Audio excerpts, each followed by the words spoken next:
The first car I ever drove was my mom's 2004 Highlander that she handed down to me, and it was a car.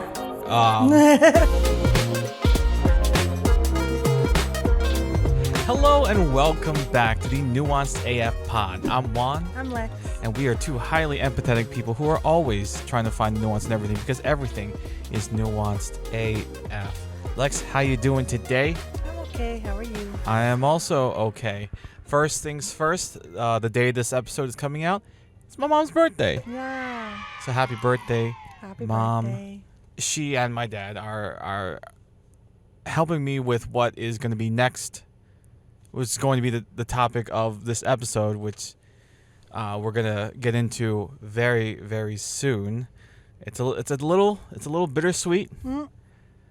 This might be, if not this one, maybe one more episode that you will be seeing us in this car, because I am prepping to get a new car. And yeah, definitely bittersweet. Have a lot of emotions about it. It's kind of crazy because it feels like you kind of just got Emma. Yeah, so I named my car Emma. Yeah. She's a Mazda, Emma the Mazda. And yeah, but it was like almost to the week 8 years ago. Yeah. I got her. Which is crazy because that means like almost the whole time we've been together, which Yeah. is weird to think about. I Yeah. never feel that way. Yeah, for an overwhelming majority of my Yeah. 20s. Mm. And like, yeah, we got together in 2015. She's a 2015 model. Yeah. But yeah, I was hoping Weird. to have her by the end of this year, and then maybe like get a new car next year. But she needs some brake work done and suspension work, and the cost of like the repairs is more than she's worth, and I do depend on her for my livelihood. So Yeah. I Kind of a necessary move. yeah, definitely necessary. Yeah, before we start recording, I texted you something. It is a Reddit post that I'll read, but if you want to read along too and look at like the comments too, that's something I want to discuss. So, Okay. and this is actually on like some. Let me see exactly what the name of the subreddit is. r/witches versus patriarchy. You wouldn't expect it to be here, but That's an interesting like subreddit for it to be on. yeah. Okay, so the title of it is How to Say Goodbye to an Old Car That Feels Like a Friend. Yeah. And the post says, my sweet car, Louise, has finally bit the dust, and I'm feeling very sad at the prospect of saying goodbye to her.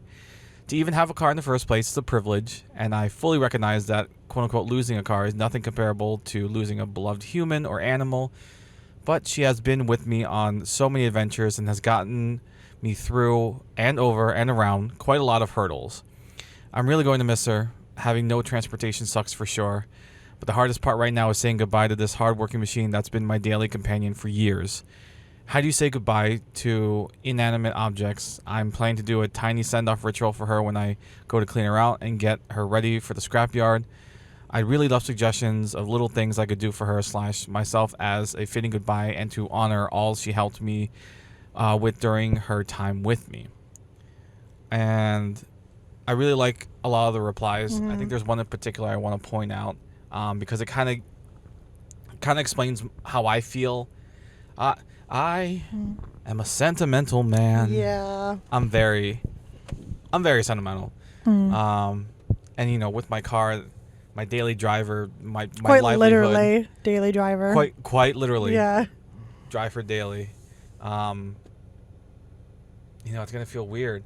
And also like the first car I ever drove was my mom's 2004 Highlander that she handed down to me, and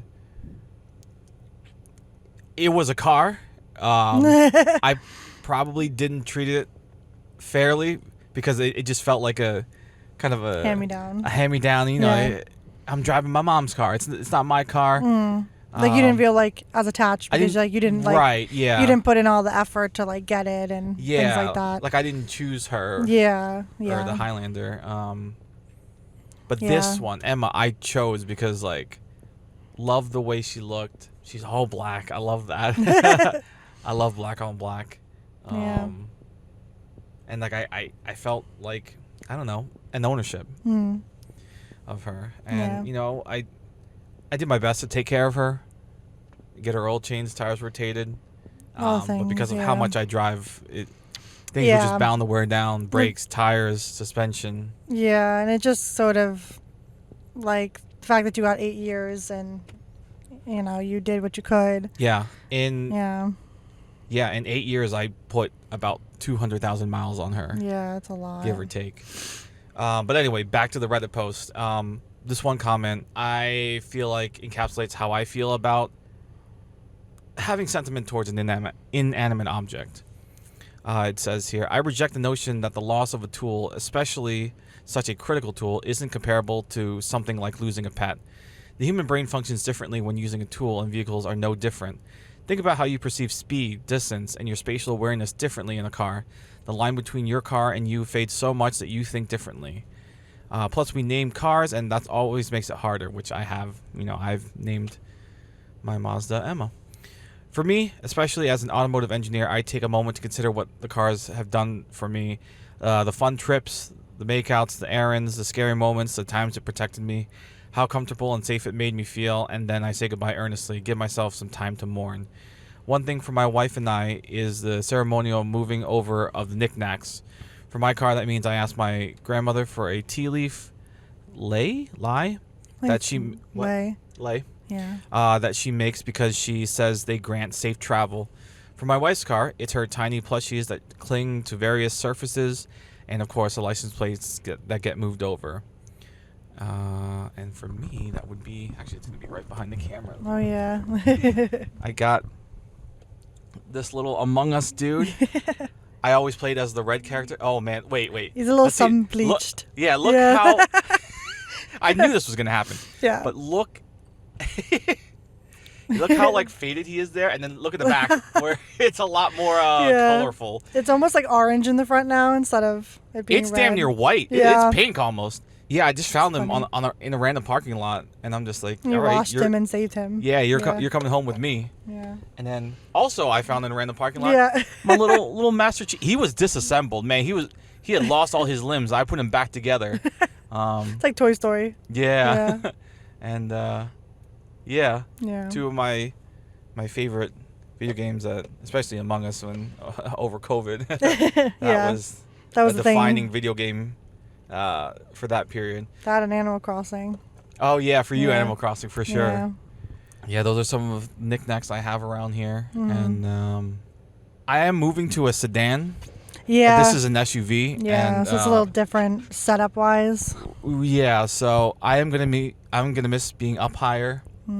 Although I'm only thinking about this because it just snowed, but like I am looking forward to being able to reach the top of my car easier. Yeah, me too. Because when I'm wiping off your car, it's like I can't really reach the top of this one. Yeah, I can reach mine just fine, but yours, I'm just like, hell. Yeah, it's like I am just tall enough to like reach over and like get to the snow. But if I was any shorter, or if Emma was any taller, Well, wouldn't work out. right? Yeah. But yeah, what do you think about all this? Like, I think this is pretty normal, to Yeah. be honest. Yeah. Like, I think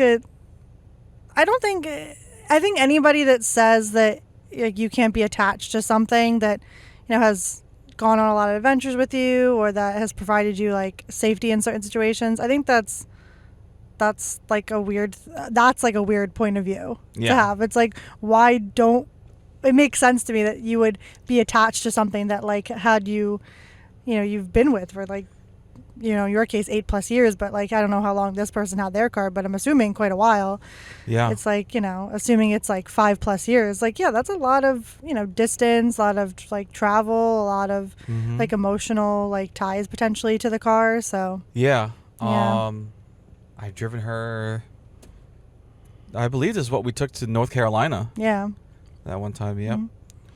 We've been to North Carolina, Pennsylvania, New York. Yeah, New York. Uh, Delaware. Delaware, yeah. Yeah. Maryland, Yeah. We've gone to all kinds. Virginia, yeah. We must, cause Yeah, we drove through Virginia. yeah. And then we stopped at that one burger place you always still talk about to this day. We have to go back one of these times. I hope it still lives up to your expectations, because goddamn, at this point. I hope COVID didn't kill it. I don't think so. Yeah. I don't think so. I think it's still around. I'm pretty sure. Yeah. Yeah. It was just literally like a place we found, like, cause like it was close by. We were hungry and like. Yeah, had ended great up reviews. Being one of the best burgers I've ever had. Yeah, and it was a small, like, cute little place, but Yeah. it was good. It was good. This was a car that drove us to New Brunswick, East Brunswick. I forget which one, and to where I proposed to you Yeah. at Cute. the Eras tour. Yes. Mm-hmm. That was very nice. Mm-hmm. Mm-hmm. This is not the car though where I asked you to be my girlfriend. No, that was the Highlander. That was the Highlander. That was the Highlander.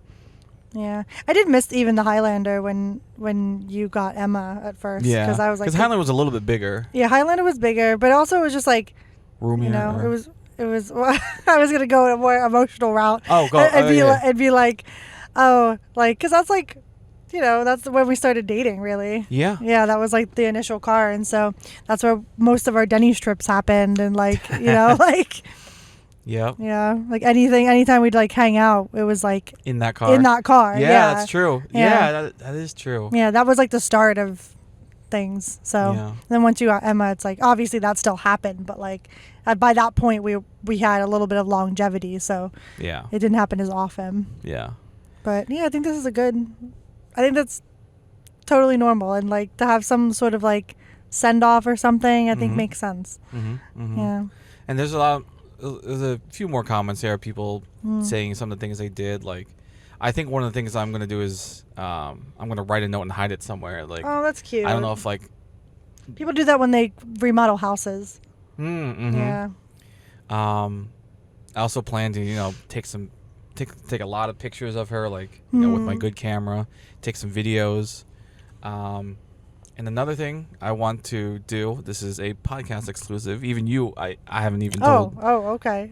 Told you this is I want to do kind of like a remix cover of Seasons of Love. Oh. And instead of like Love 500 Seasons of Love. 525,600 minutes, I'm going to do 241,100 miles. Yeah, that's good. And or whatever mileage. Whatever mileage it is. And like, I don't know. Maybe I'll film a video and post it, and yeah, as a emotional send off, a goodbye. Yeah, that'd be cute. Emma. I get that, because I feel like I would feel like similarly like when I get a new car, because I feel like this is the car I've had the longest. Yeah. So it's like I've been here this whole time. Like, yeah. our cars will now no longer be the same year because you're all a newer car than me. Yeah. So that's kind of wild. I know. So my first car, 2004 Highlander. Mm-hmm. This car, 2015. So 11 years. Yeah. The next car will be 2026. Another 11 years. Yeah, it's weird. That's crazy how that lined up. Yeah, it's crazy how that lined up. Yeah. That's funny.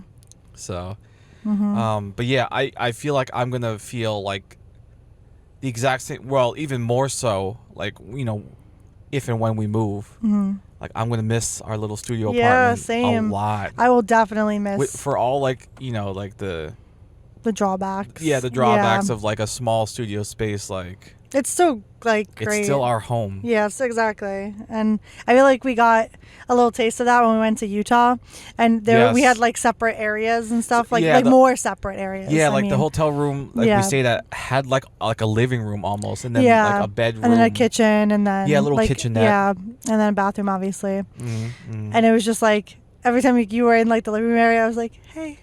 Yeah, because that's where I would have like my laptop set up, and like I was doing stuff. Because there was a desk and stuff there. Yeah, and I was just like, I want to hang out with you. Yeah, you were just chilling on the bed. Yeah. Whereas like in our studio space, like the bed is directly behind me. Like I will bump my chair. Our bed is literally like bed couch combo situation. Yeah. More bed now than anything. Yeah, and like. Yeah. Yeah, so like we're still very close, even though like we're in our own spaces, but there's not like anything dividing us. Yeah, no, not really. The concept of a room, like that's about it. Yeah. Like, because like I mean I think that's partly like I'm partly fine with the way that we're set up in our studio, because it's like I just like open spaces anyway. Like whenever we have like we've done like photography or whatever, and we're like wandering around houses, I'm like, I want to open this wall. Like I don't want the wall. Like I want like everything to be open. I want the living space to be open, the dining space to be open. I just like open concept. Yeah. Because it just feels like inviting. I feel like, because it's like it's not closed off. I don't like closed off rooms really. Yeah. So, but yeah, I don't know. I would really miss our studio, even though like I'd be excited to like go and like get like a bigger place, or like, you know, like a yard that's, you know, actually ours, not like renting. I think that would be really, really nice. I will miss maintenance people we can just call on. I will say I was always very happy about that part about renting, but especially during like big snowstorms like this, it's like you don't gotta think about salt, you don't gotta think about you gotta maybe like, you know, shovel out your car. That you gotta do. But they do like the sidewalks and stuff, and like make sure all that's safe, and you know, plow comes through, that kind of thing. Like you don't have to like worry about it as much. So where like with us it would be like, oh fuck, this is our job now. This is our house. You gotta do it all yourself, or you gotta call someone to do it. You gotta pay them to come. Exactly. And there's like beauty in that too, like that you can do more of what you want to do. But obviously there are benefits to like renting too. So I kind of just like, and I think like in the season of life that we're in right now, like it makes sense to rent, because it's just like, do we really want to be like out there as much as, I mean, to be fair, we were already out like 3 hours taking out our cars, but it's a little bit of a different winter this year. So yeah, for sure. And then plus like all the repairs that maintenance people do, like if anything goes wrong, we don't gotta worry about it, and they handle it as best they can, at least. Exactly. Like usually it's like just fine. So I reject the notion that like, you know, renting is just throwing your money away or whatever they say. I get that you're not building equity, but I also get that like, hey, everyone's situation's different. It's like if it works for you and you're happy with that situation, like I think that's fine. Like that's more than enough. You know, like, because like we don't gotta pay for any of the maintenance, like any of the salting, that saves money in and of itself, even though like rent is expensive, but rent's expensive anywhere, and so is a mortgage. So but I do have an Am I the Asshole that is car related. And I want to see what you think about it. This has been labeled on Reddit as they are the asshole. I don't know if I quite agree. We'll see. So, am I the asshole for selling my late husband's classic car instead of gifting it to my son? All right. My late husband passed away in 2013, was a classic car guy. He bought and sold them since he was a teenager as a hobby. After he passed away, I kept his favorite car. My brother-in-law would come by and maintain it for us and sometimes take it to shows. My son would often go with his uncle to shows, and when my son got his license, he was allowed to occasionally drive the car when either I, his stepdad, I remarried in 2017, or his uncle was able to go with him. Unfortunately, the past 2 years were very difficult for us. My husband got very sick and was in the ICU. He almost didn't come back home. Between the medical bills and him being out of work, we have gotten into a substantial amount of debt. I called my brother-in-law and gave him first option to buy the car. He declined to purchase, but said he would put out feelers out and see if he could find someone. He did. I told my son we would have to sell the car, and he did not take it very well. To be frank, he threw a temper tantrum bigger than any he had ever had as an actual toddler. He says I have no right to use his quote-unquote inheritance to pay for my husband's medical bills. I explained to him that he doesn't get any inheritance until I die anyways, and that I wasn't going to let our family suffer over a car. That selling the car is what will allow us to keep the family home and help pay for his education. I apologized and told him if there were any other options, I would have taken them. But this is just the way life works out sometimes, as sucky as that may be. Mm-hmm. He says that my husband and stepson are not his family and has since stopped talking to his stepfather and stepbrother completely, and I'm lucky if I get more than the word out of him. Am I the asshole for selling the car to pay off medical debts and rebuild our savings? Okay, so the person that died, her husband, is not this kid's father. It is. It is his father. Okay, That's how I'm. Yes. But she's That's how. Yeah. She's remarried. She's remarried. Okay, and she has so stepson. So this is her biological child.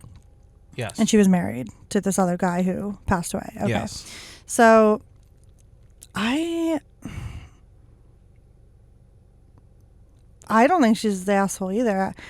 I would understand the son's perspective a bit more if he wasn't like my inheritance. If he was like, this is a sentimental token of my late father. I am very sad that you are selling this car.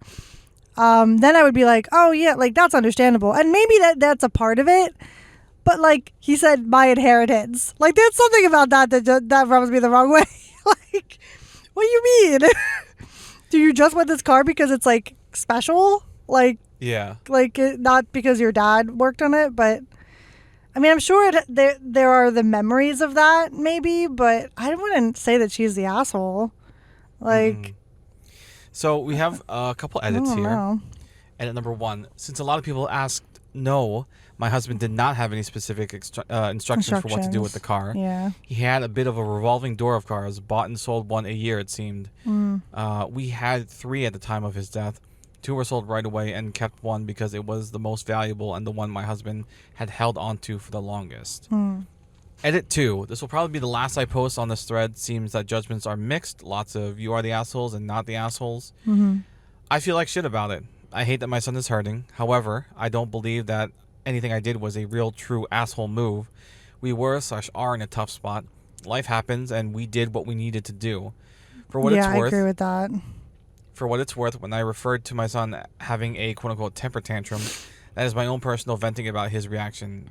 I have never let my son onto those feelings of mine. To give a clear picture of the financials, I have been on disability since my son was 3. I'm physically incapable of working more than part-time, which I do, and get a small disability payment. Yes, we have health insurance. However, my husband's medical bills is literally in the 7-figure range. We owe a shit ton and will be paying it off for years. The big problem has been being with so little income for so long. We had living expenses, attorney fees, insurance premiums, and the like. Stuff that needs paid now.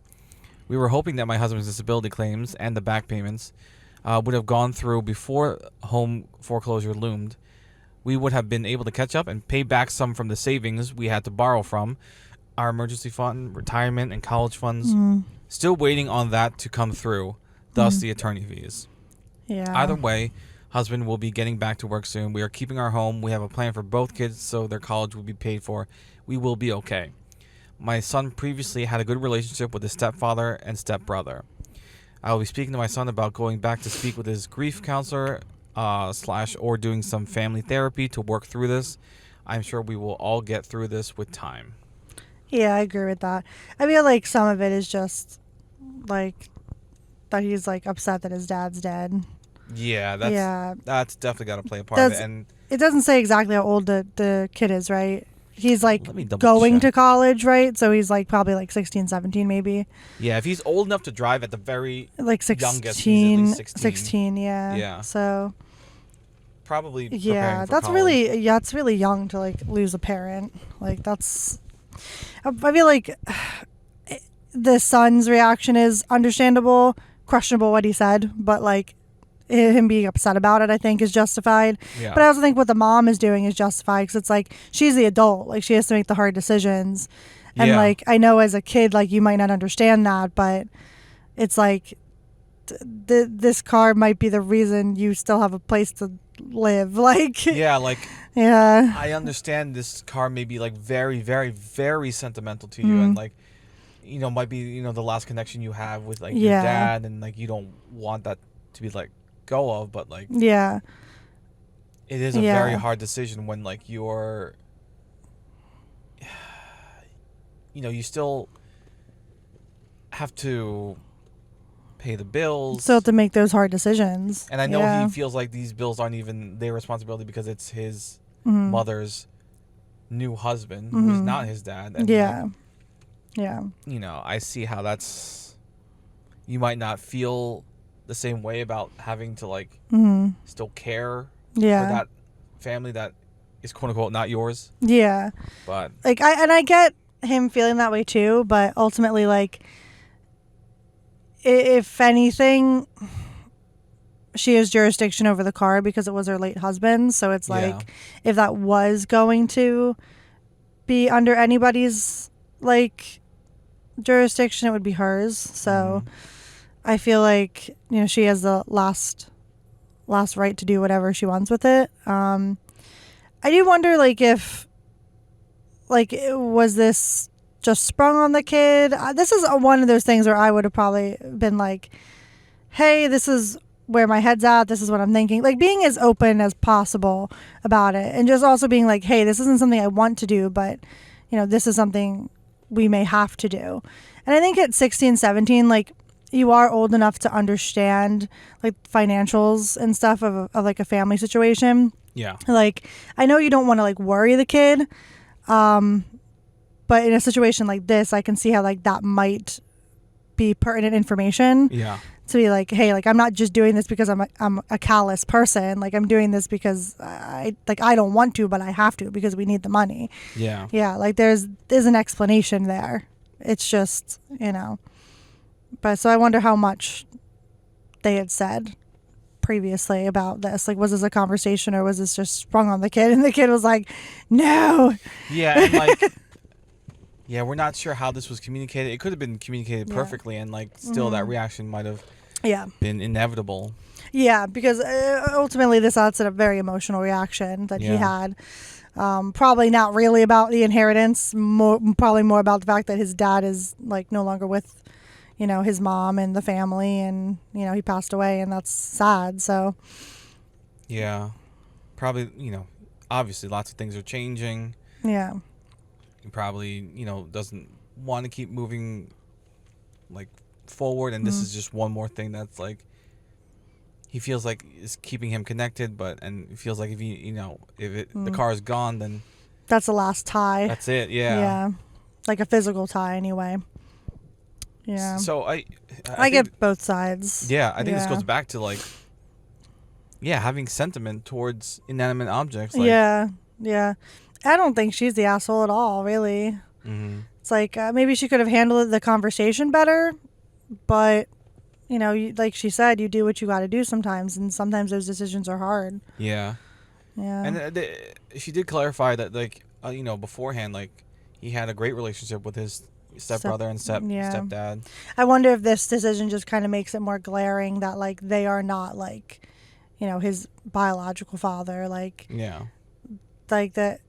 And I think there's some overlap there, right? It's like you can be a father figure, but sometimes you still can't replace like the father that was lost, so the parent that was lost. Yeah. So I don't know. Yeah, I agree that I don't think she's the asshole. I think she's doing what she has to. Mm-hmm. Yeah, she's making hard decisions. Yeah, and sometimes you have to make like seemingly impossible decisions. Yeah, like you just did the best you could, and it was what it was. But I get a 16, 17-year-old may not understand that. Like they don't understand like all the nuances of being an adult and how difficult like certain decisions can be. Yeah. They're not there yet. Yeah. Like this might be a moment like in his life where he realizes like 10 years, 20 years later being like, oh, that was probably hard for you. Yeah. Yeah.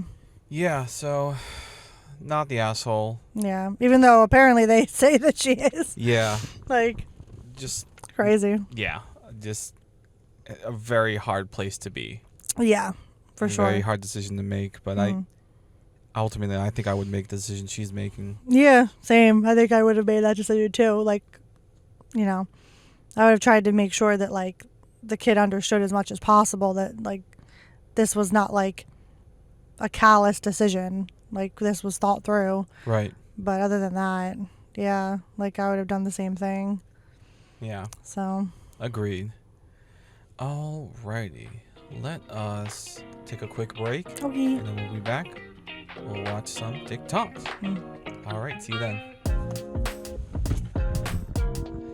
Hey friends, hope you're enjoying this episode. This is normally where an ad would be, but you're in luck. It's just little old me. So I guess this episode is sponsored by us. In case this is your first time here, welcome. We started this podcast because we wanted to eventually do this full time and have this support us. But for right now, we're actually trying to fund our wedding. Lex and I have been together for 10 years now and engaged for a couple years. And with expenses unfortunately showing no signs of dropping, it's safe to say that weddings are costly, to say the least. So if you like what we're doing and want to support us, you can subscribe to our Patreon, you can buy us a coffee, or you can simply share and subscribe to the YouTube channel. Thank you so much in advance and enjoy the rest of the episode.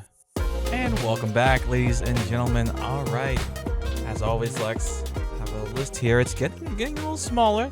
Gonna have to replenish it soon, but you may choose which TikToks you would like to TikTok about. Let's do your purpose in life. I don't remember that, but Okay. okay. We're about to find out. My whole life changed when I realized that your purpose in life is not to follow your passions or your dreams or to achieve anything. It's really just to accept where you're currently at in your life and find peace in the present moment. I don't know if you guys have seen the movie Soul by Pixar. Oh, Essentially, it's a the good movie's movie. about this man who felt really unhappy in life because he hadn't achieved his dream yet of becoming this successful musician. He felt like that was his purpose in life. That was his spark.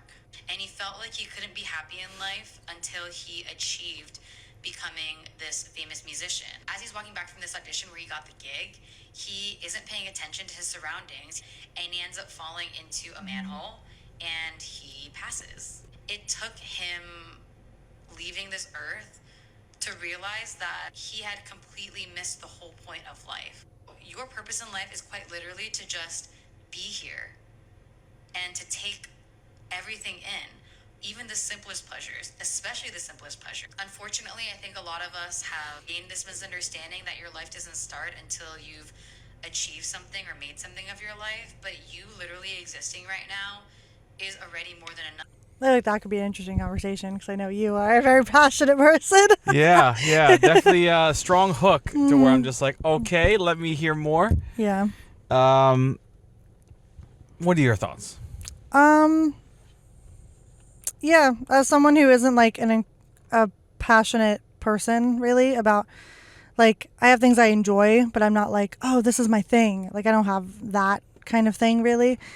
I think that like I eventually kind of like hit a wall around like my mid-20s being like, well, what if it was just like as simple as just enjoying your life? Like, what if it was just as simple as, I don't know, I had this whole thing when I was like younger that like you have to do something, be something, you know, perform, be special.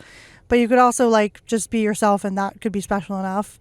Or like just enjoying your life should be just part of this whole thing, you know? Yeah, I think you really like opened my eyes to that like sort of way of thinking.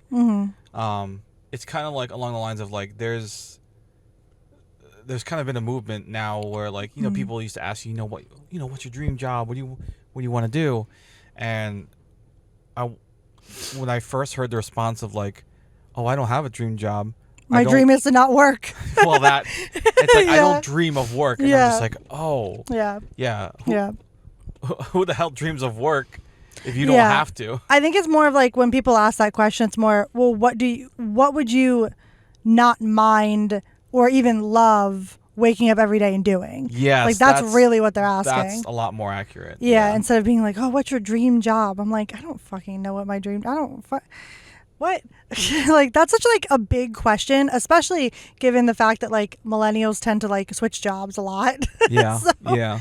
I feel like that's one of those things that you're just like, what the fuck does that even mean? Like, I don't know. But I think that ultimately, yeah, like nobody dreams of like work really, but I think people are willing to put in the effort for things they care about and like Yes. things they love and people they love. So Right.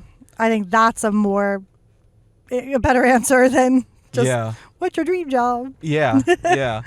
And like, I also feel like I've learned that like, even if, I don't know, I might be one of those people that like I would like to maybe keep work and my passions like almost separate. I don't think that's weird either. Cause like I thought I wanted like work in something I'm passionate in, so it wouldn't feel like work. But I do also think it's true that like it's still gonna feel like work eventually.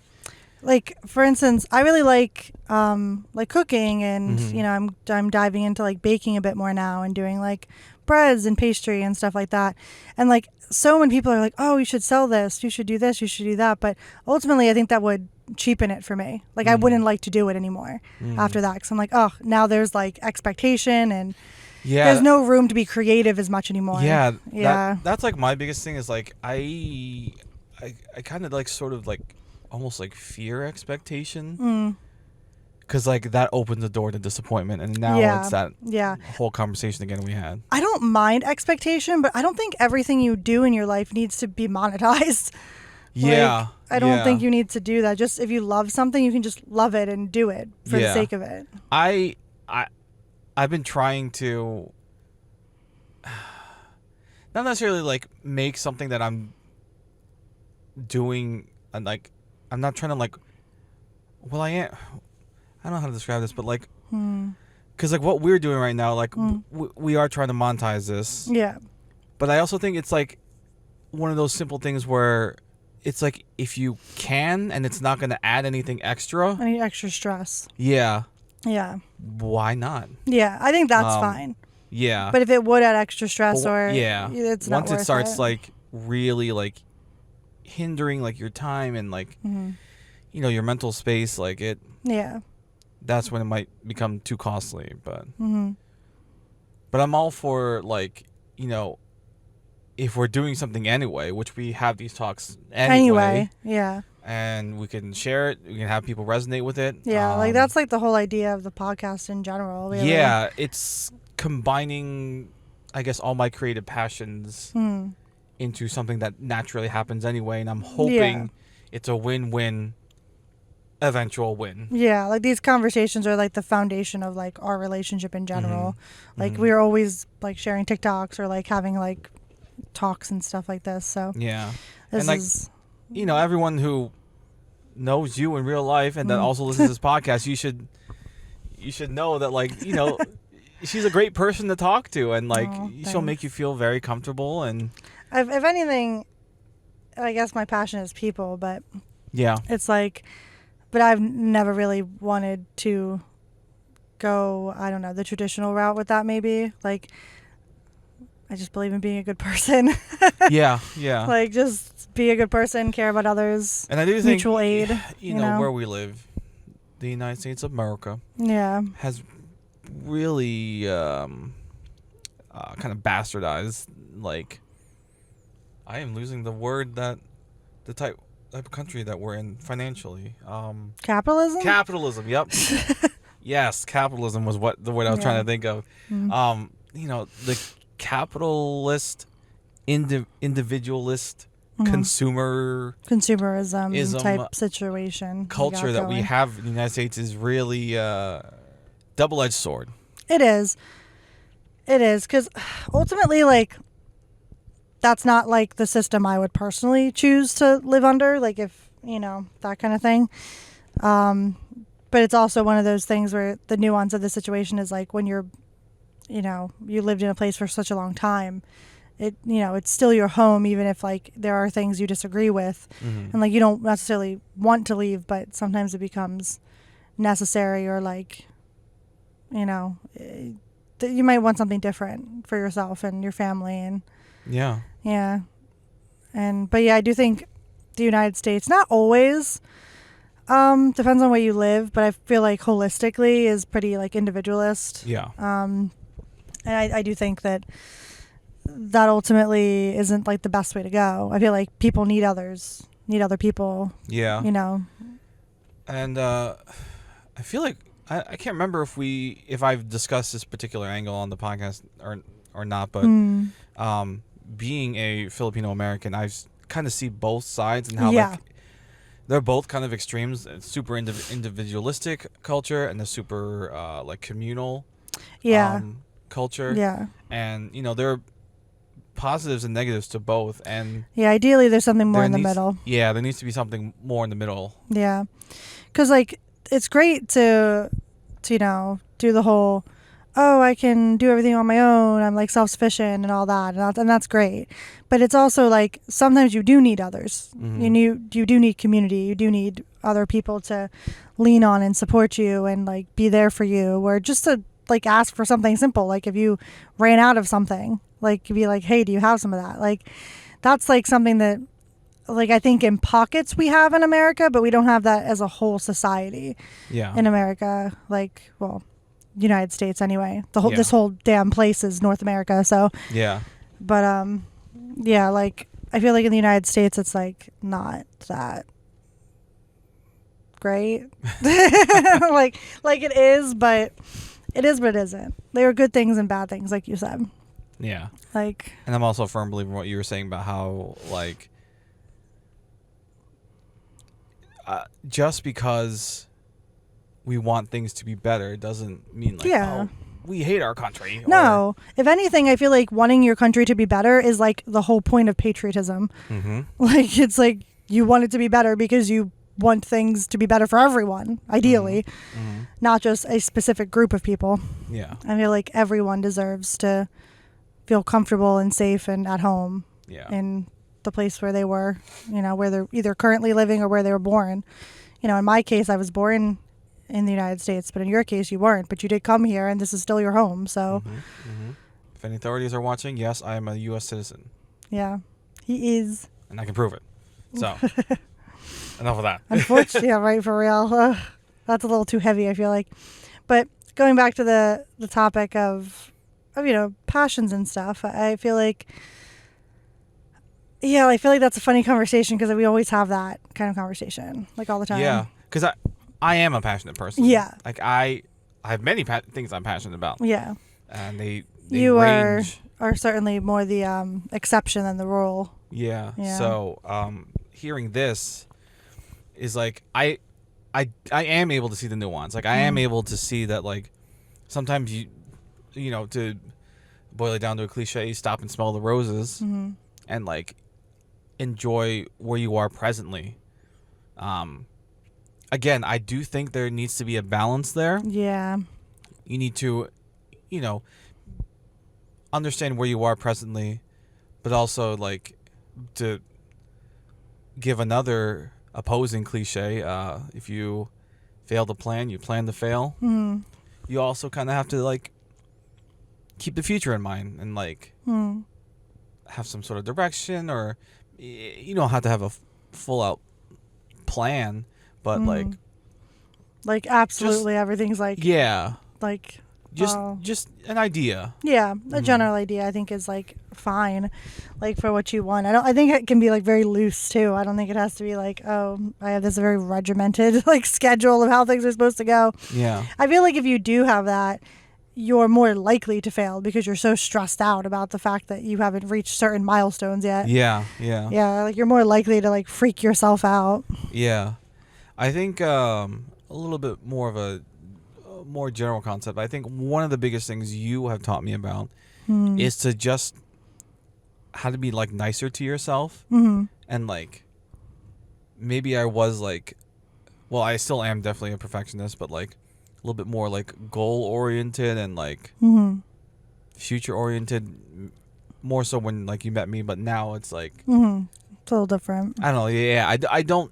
You've taught me to, as much as I can, not beat myself up for like maybe not achieving certain things or achieving them at certain times and I feel like that's a failure of society in some ways. It's like you shouldn't need to always be achieving. I feel like that's nice, but I don't know.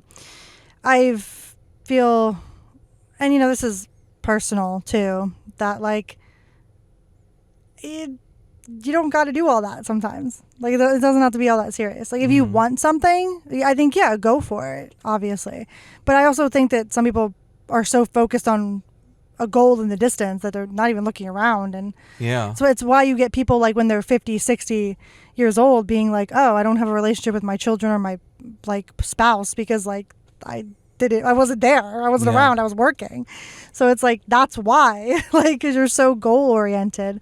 And then you're just like, oh, I don't, like, the things that really mattered in my life are non existent now because you didn't pour into them. I think it just really depends on what you want. Like, I've always been more like, I want the relationships in my life to be like of quality and like, and like key, really. It's like, because I do believe in like community. I'm not really like an individualistic person. Like I do feel like we need more community. I talk about that at work like all the time, like with my coworkers, and that we wish that there was more of that. And in a way we found that with each other. So that's, special in its own way. But I think that like I grew up with the sense of like, you got to do something important, and not that, I don't know if that's necessarily like how my parents parented me or like the pressure that I felt to feel that way. 'Cause I don't know, like I felt like with how I was like born and like the circumstances and everything, it was just like, for lack of a better word, it's kind of like a miracle I'm alive in a lot of ways. And also it's like, thank God, as healthy as I am. So it's just like one of those things that you're just like, oh, maybe I was meant to do something really important. But I also think that I got to a place where I was like, it's also just okay that I'm here and I'm enjoying my life. And, if I'm not like, I got to a place where I'm like, if I'm showing up as my authentic self and also like, I'm kind to others and I'm here for other people and I'm trying to be like a supportive person to other people, like sometimes maybe that's, enough. Maybe that's more than enough for, who I'm supposed to be or whatever. That's something I certainly like to believe in. Yeah. But that's just the conclusion that I came to, because I feel like the stress is not worth it for me. Yeah. Like, also you have to work within the parameters that you got, because like there are things where like, yeah, could I have done X, Y, and Z thing? Sure. Did I have the money for those things? No. Like, because so many people always say, oh, you should have been a teacher, you should have been a therapist. Well, frankly, I wouldn't want to be a teacher right now or for the last 15 years. So I can't say I would ever wanted to have done that. And then, yeah, like, or being like a therapist, like maybe that was something I could have done, but then also that requires a lot of effort and time and money that I never had. So I don't know. Yeah, I feel like, before I met you, I was definitely of the mindset of like, oh, everyone has a passion, they just have to find it. And I guess I was thinking about that in like kind of occupationally. Yeah. And like, oh, whatever your passion is, like once you find that, that's then what you should go on to do. That's good in theory. Yeah. And then I do think you have taught me that, like, yeah, you could just be passionate about like people and like, the quality relationships, and you don't have to make that your occupation. Yeah. And like, as much as I would have maybe wanted to do that to a certain extent, it was just, monetarily like not in the cards. I'm also a very pragmatic person. So it's like, I don't think that like dreaming was always weird for me, because whenever people are like, oh, what's your biggest dream? And I'm just like, well, what I want, what I think is objectively possible, and what I think is quite literally a fantasy are two very different things to me. Like, I often talk to you about like how my dream is just a lot of what I already have, like, you know, a space for like me and the person I care about, and just like, you know, and things that would be nice, like, you know, children, or having enough friggin' money to survive, like that would be nice. To not be like constantly in a state of crisis. That just like, these are all very basic things, but these are things that like a lot of people don't fucking have. So Yeah. I think that that's like important to note. And those are, yeah, like, I wake up every day grateful that I have you, and that like we're healthy, and you know, we're relatively safe, I suppose. Debatable, but like, I think that like you have to also be thankful for what you have too. Like, that matters. Yeah. Yeah. Because like otherwise you might go insane. 100%. Yeah. So I don't know. I've never had big dreams like that. Yeah, and I also think like I'll go a kind of a different angle. Like, you know, your dreams can change Yeah. if you want. 'Cause, like, I started out wanting to be a singer-songwriter performer. Yeah, I think that's totally okay. You know, I've said in the past that, like, you know, Michael Jackson's one of my biggest inspirations. I wanted to be like him. I wanted to be an entertainer. And I wasn't sure if like I wanted to get into like music, like. And you did a little bit. I did a little bit. Yeah. Then I took years of dance as well. Hey, you always say that like if you had more time, you'd want to dedicate more time to music. Oh, absolutely, Yeah. I want to learn instruments. Yeah. I feel like you would be very good at that, like, if you dedicated the time. I think that just the time is the hard part. Yeah. Yeah. I also love like art, like drawing, painting, any of that. Like, I would look forward to art classes. Yep. And then like towards high school, like I got into like filmmaking and stuff. I thought I wanted to be a film director. And then college, post-college. Hey, you wanting to be a film director was like a big thing, like throughout most of us getting to know each other. That was like the thing you wanted to do for a while. Yeah. Yeah. Because like, I think the thing that I know connects being a filmmaker and what I want to do now, which is being a content creator, is the creation part. I think the through line is very clear. Yeah. I want to be a creator.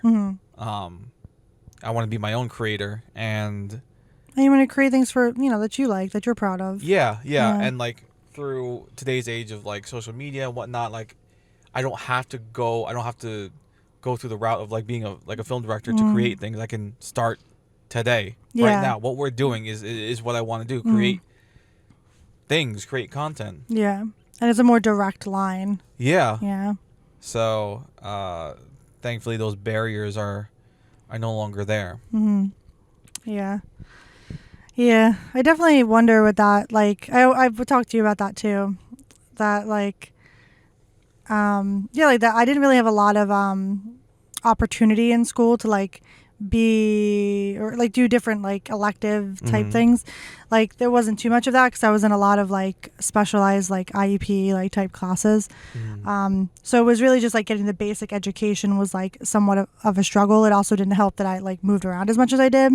So because like everyone's curriculum is a little bit different, right? So like I was maybe ahead in some things and then behind in other things depending on where I was at.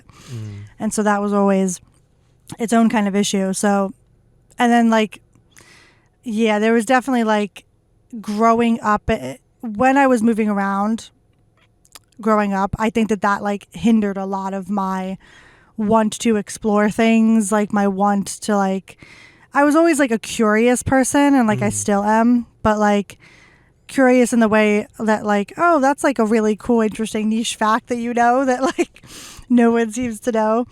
Or like I like a lot of like reading and history and. I was about to bring up history. You love. Yeah, like I love history. Yeah, I do, and it's not fun to be in it right now. But. Oh. Yep. Not to bring it down, but. Yeah, I was thinking of history more positively, and then you just reminded me of like, hey, we're still in it. We're still in history currently. It's still happening right now, and We're not making history the way we'd like we'd to be like to making be. it. No, unfortunately, It's not- no. It's not achievements that are happening, that's for sure. At least not in the direction that we want them to. But Yeah. I do feel like when I was growing up, that was a bit of a blind spot for me. That like, I think that like I would have loved to learn, like have a dedicated home ec class. I didn't have that because I figured I would have learned a bit more about baking, a bit more about sewing, like things like that. Like that's more like maybe traditionally like feminine pursuits. But I also feel like that is sort of where my interests like do genuinely like do lie. So I'm like, I would love to be, because like cooking is practical, baking is practical. Like I'm like, so is like mending and like sewing. Like those are things I like to learn because it's applicable to your day-to-day life. Like, I think you recently asked me about like specifically home ec and if I had it, and I did, but I do think it wasn't like a full year we did it. It was just like a marking period, so like a quarter of it. A year. I literally never had it. So yeah, and so while I did do things like I think I baked pancakes. I remember that. That's fun. I did use a sewing machine. You baked pancakes, or you like made pancakes? Like did you bake a pancake in the oven? I guess we just made pancakes. You made pancakes? Yeah. I think you're like, oh, a baked pancake. Obviously, I didn't do well in home ec. No. No. You can make those. Those exist. Yeah. Like sheet pan pancakes. Using, getting to use a sewing machine, Mm. and like how like I very gently put my foot on the pedal, and that thing fucking took off, and I was like, oh my god, it like I fucked up the stitching. Yeah, sewing machines do they scare me a little bit, for sure. Yeah, because it's like it's not forgiving if like your foot's not perfectly, at least from what I remember. Like yeah. It's been years now since I've used a sewing machine, but like I just remember like I adjusted my foot ever so slightly, and then it was like, boom, we're off to the races. That's I'm funny. like, wait, whoa. Yeah, I've always wanted to learn how to like just like mend things mostly. Like I wanted, if you need a zipper on your pants or something, or like a button, or if you need like I always like to reinforce the buttons on like my jackets, like that kind of stuff. Yeah, like I know you can Google that shit, but like I know my ass. I'm not gonna Google it until I need to. Yeah. And then I'm gonna kick myself for being like, why didn't you do this earlier? Yeah, that's one thing I've always wanted to learn, and it's like, I think like that's one of those things that I would learn if I had a little bit more time, because I think because that's so useful. I recently learned how to change a tire to my spare tire. Mm-hmm. And, that's also very practical. Yeah, and also,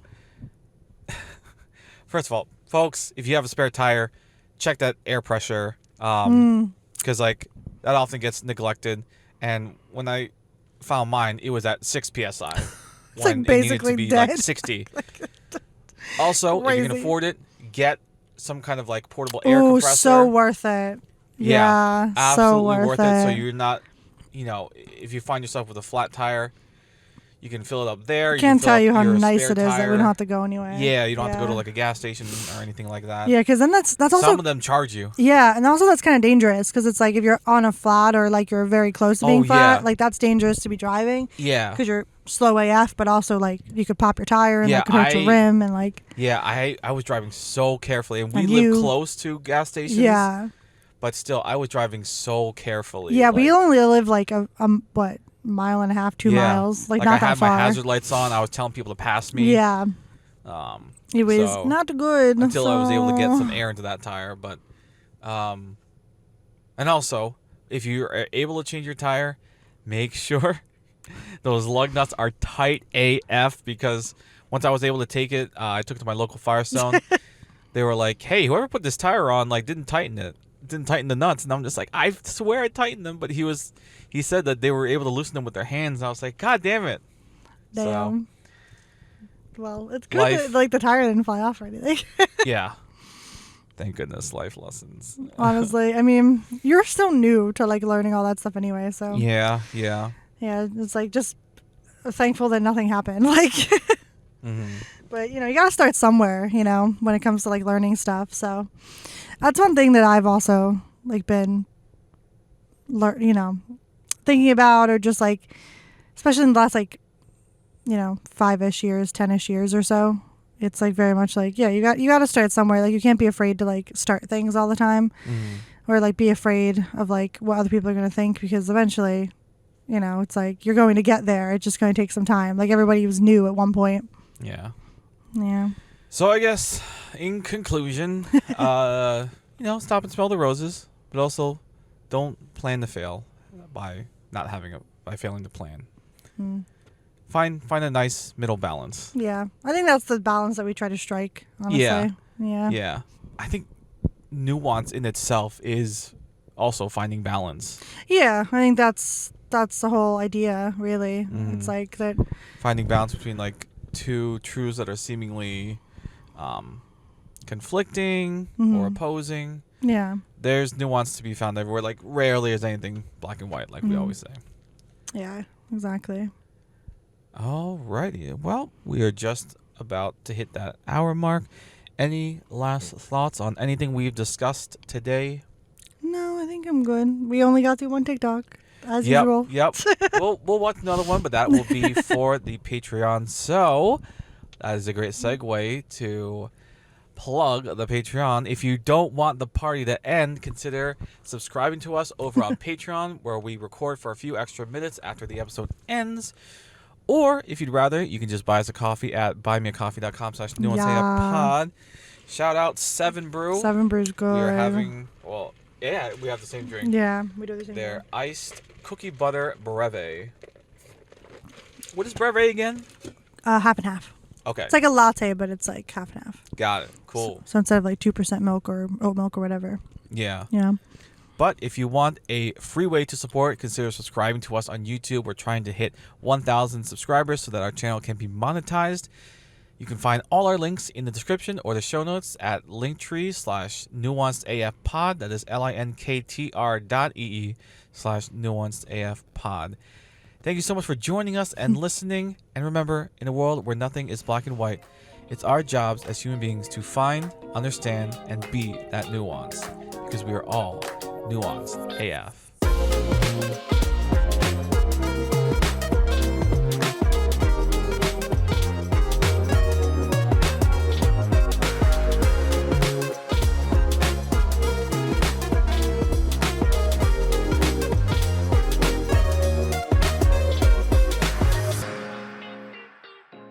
I love you, Emma.